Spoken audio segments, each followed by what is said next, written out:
Assalamualaikum, salam sejahtera, Om Swastiastu, Namo Buddhaya, salam kebajikan. Yang terhormat saya tujukan kepada Bapak dosen Dr. Heri Firmansyah.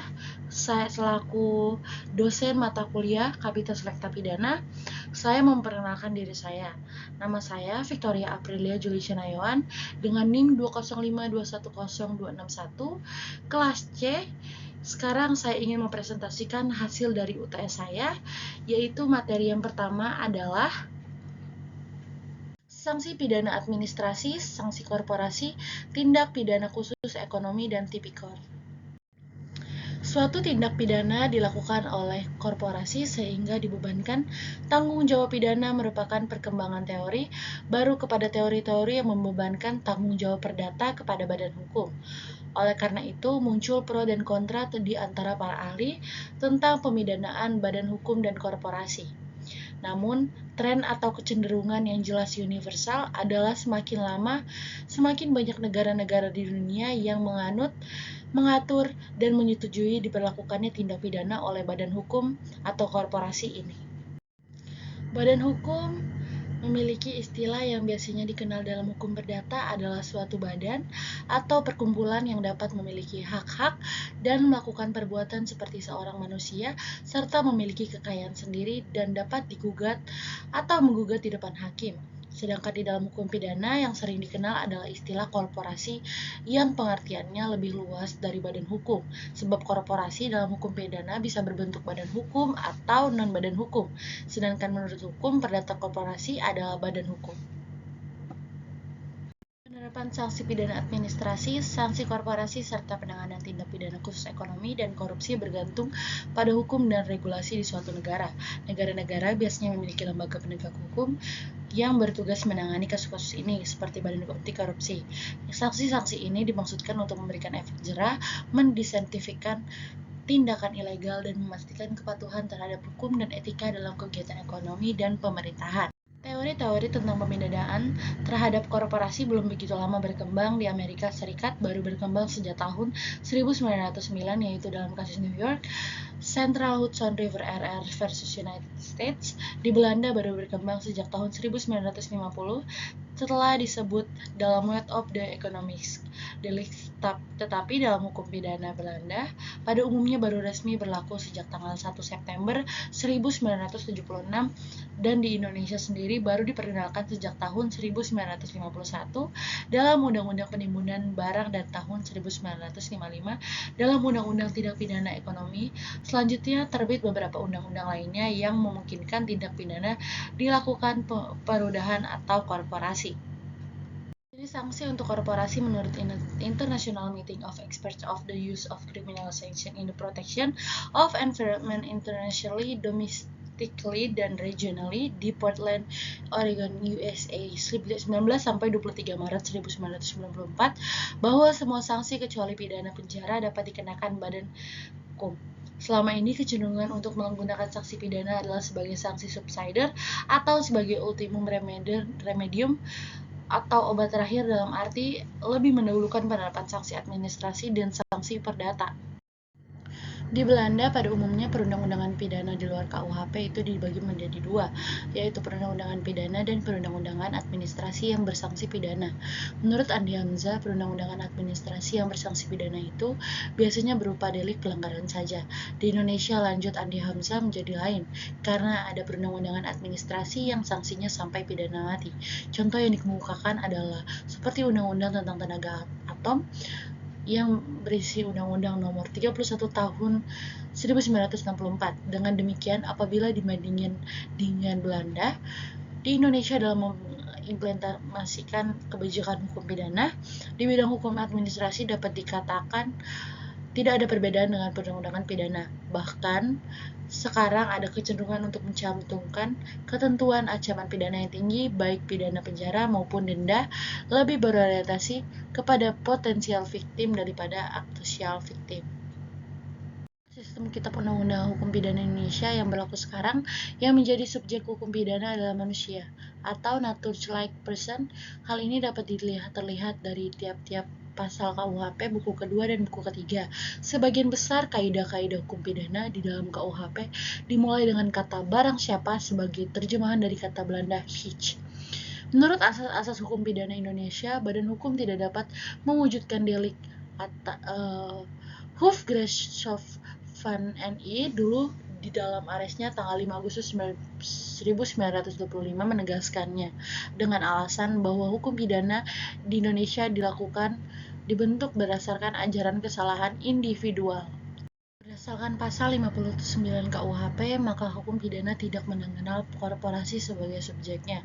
Jika seseorang pengurus korporasi melakukan tindak pidana yang dilakukan atas nama korporasi, maka si penguruslah yang bertanggung jawab atas perbuatan tersebut, meskipun KUHP Belanda yang dulu diadopsi menjadi KUHP Indonesia tidak mengenal korporasi sebagai subjek hukum. Pada abad ke-19, Belanda telah menganut 3 sistem pertanggungjawaban korporasi, yaitu yang pertama ada 1. Membedakan tugas mengurus atau zorgplicht kepada pengurus. Yang kedua adalah mengakui korporasi sebagai pembuat, akan tetapi pengurus yang bertanggung jawab. Yang ketiga ada korporasi dapat menjadi sebagai pembuat, pelaku, atau yang bertanggung jawab.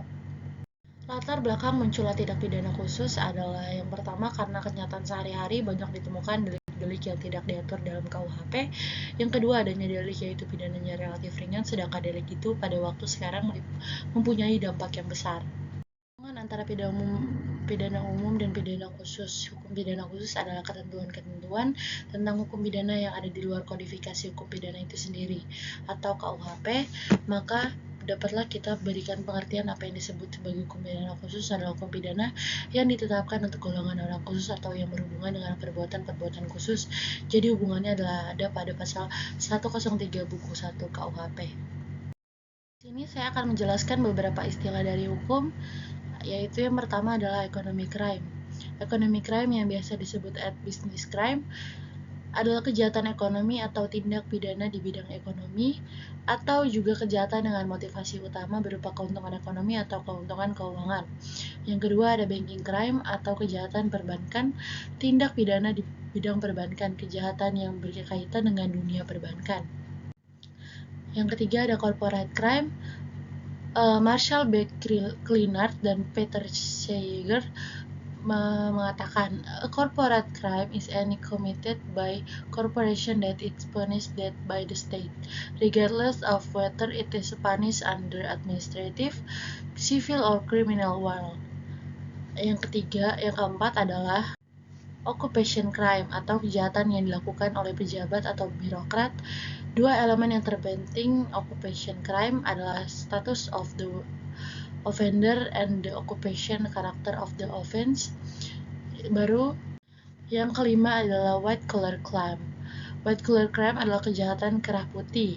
Edwin Sutherland mengatakan crime committed by a person of respectability and high social status in the course of their occupation. Yang keenam ada blue collar crime atau crime in the street, atau kejahatan umum yang dilakukan di jalanan dengan kekerasan. Selanjutnya ada organized crime. Francis Lani mengatakan kejahatan yang dilakukan oleh organisasi non-formal dengan struktur yang tidak rasional untuk menggandakan keuntungan dengan pekerjaan se-efisien mungkin. Ruang lingkup kejahatan di Indonesia. Kejahatan ekonomi. Yang pertama ada tindak pidana korupsi, yang kedua ada penyelundupan atau smuggling, yang ketiga ada tindak pidana di bidang perbankan atau bank crimes, yang keempat ada tindak pidana di bidang perniagaan atau commercial crimes, yang kelima ada kejahatan komputer atau computer crimes, yang keenam ada tindak pidana lingkungan hidup atau environmental crimes, yang ketujuh ada tindak pidana di bidang hak kekayaan intelektual atau haki, yang kedelapan adalah tindak pidana di bidang perpajakan, yang kesembilan adalah tindak pidana di bidang ketenagakerjaan, yang kesepuluh ada tindak pidana di pencucian uang, yang kesebelas ada tindak pidana narkotika atau psikotropika. Materi kedua yang saya ingin jelaskan pada presentasi UTS kali ini adalah korupsi. Kita lanjut ke slide selanjutnya. Korupsi adalah tindakan menyalahgunakan kekuasaan, jabatan, atau wewenang yang diberikan kepada seseorang dengan tujuan memperoleh keuntungan pribadi atau golongan dengan merugikan kepentingan umum atau negara. Dalam konteks hukum dan etika, korupsi merujuk kepada perilaku yang melibatkan tindakan suap, penerimaan suap, nepotisme, atau kolusi, dan penyalahgunaan posisi atau kekuasaan dalam pemerintahan atau sektor usaha. Korupsi memiliki dampak yang merugikan pada pembangunan ekonomi, sosial, dan politik suatu negara. Praktik korupsi dapat menghambat pertumbuhan ekonomi, merusak lembaga-lembaga negara, menciptakan ketidaksetaraan sosial, dan menghalangi distribusi yang adil dari sebuah daya dan layanan publik. Undang-undang pemberantasan korupsi di luar KUH pidana dapat diringkaskan sebagai berikut. Yang pertama adalah Undang-Undang Nomor 24 garing PRP garing 1960 tentang pengusutan, penuntutan, dan pemeriksaan tindak pidana korupsi. Yang kedua ada Undang-Undang Nomor 3 Tahun 1971 tentang pemberantasan tindak korupsi. Yang ketiga ada Undang-Undang Nomor 31 Tahun 1999 tentang pemberantasan tindak pidana korupsi sebagaimana yang telah dirubah dengan Undang-Undang Nomor 20 Tahun 2001 tentang perubahan atas Undang-Undang Nomor 31 Tahun 1999 tentang pemberantasan tindak pidana korupsi. Yang keempat ada Undang-Undang Nomor 30 Tahun 2022 tentang Komisi Pemberantasan Korupsi. Karakteristik kejahatan korupsi yang pertama adalah kejahatan tersebut sulit dilihat. Soalnya kenapa? Karena biasanya tertutup oleh kegiatan pekerjaan yang normal dan rutin. Yang kedua ada kejahatan tersebut sangat kompleks karena apa? Karena selalu berkaitan dengan kebohongan, penipuan, dan pencurian. Yang ketiga ada terjadi penyebaran tanggung jawab yang semakin meluas akibat kompleksitas organisasi. Yang keempat ada penyebaran korban yang luas. Yang kelima ada hambatan dalam pendeteksian dan penuntut akibat kurang profesionalnya aparat. Yang keenam ada peraturan yang tidak sejelas sehingga merugikan dalam penegakan hukum. Yang ketujuh ada pandangan yang mendua terhadap pelaku. Jenis tindak pidana korupsi tersebut pada dasarnya dapat dikelompokkan sebagai berikut. Yang pertama adalah kerugian keuangan negara, yang kedua ada suap menyuap, yang ketiga ada penggelapan dalam jabatan, yang keempat ada pemerasan, yang kelima ada pembuatan curang, yang keenam ada benturan kepentingan dalam pengadaan, dan yang ketujuh ada gratifikasi. Pasal 2 ayat 1 Undang-Undang Tipikor menyebutkan setiap orang yang secara melawan hukum melakukan perbuatan memperkaya diri sendiri atau orang lain atau suatu korporasi yang dapat merugikan keuangan negara atau perekonomian negara dipidana dengan penjara paling minimal 4 tahun dan maksimal 20 tahun dan denda paling sedikit 200 juta rupiah dan paling banyak 1 miliar rupiah. Pasal 3 menyebutkan setiap orang yang dengan tujuan menguntungkan diri sendiri atau orang lain atau suatu korporasi menyalahgunakan kewenangan, kesempatan, atau sarana yang ada pada karena jabatan atau karena kedudukan yang dapat merugikan keuangan negara atau perekonomian yang dapat merugikan keuangan negara atau perekonomian negara dipidana seumur hidup atau pidana penjara paling singkat 1 tahun dan paling lama 20 tahun dan denda paling sedikit 50 juta rupiah dan maksimal 1 miliar. Yang lain yang berkaitan dengan tindakan pemberantasan korupsi terdiri atas 1. Perintahnya proses pemeriksaan perkara korupsi. Yang kedua, tidak memberikan keterangan atau memberikan keterangan yang tidak benar. Yang ketiga, bank yang tidak memberikan keterangan rekening tersangka. Yang keempat, saksi atau ahli yang tidak memberikan keterangan atau memberikan keterangan palsu. Yang kelima, ada orang yang memegang rahasia jabatan tidak memberikan keterangan atau memberikan keterangan palsu. Yang keenam, ada saksi yang membuka identitas pelapor. Aspek manusia, institusi, administrasi, atau sosial dan budaya.